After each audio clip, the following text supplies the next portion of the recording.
On August 2nd, the northern part of the Australian state of New South Wales was hit by a powerful snowfall.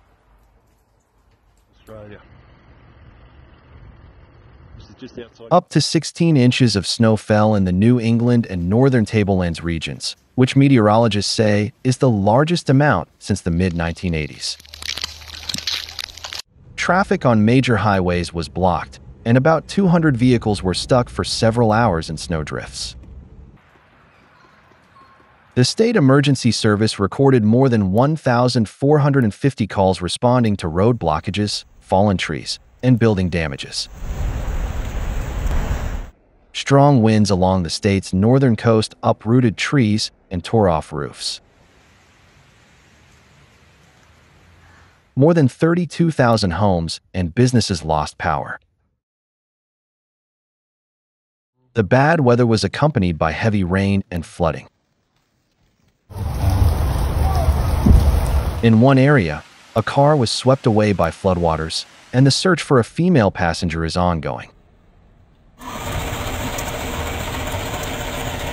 In the neighboring state of Queensland, snow also became a rare event, falling for the first time in 10 years in the southeast, including the Dalveen area.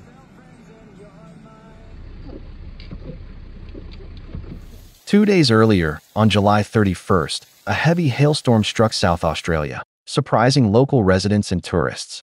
The storm lasted about an hour and a half, covering the desert areas of the Flinders Ranges and the town of Andamuka with a layer of ice, creating the illusion of real snow.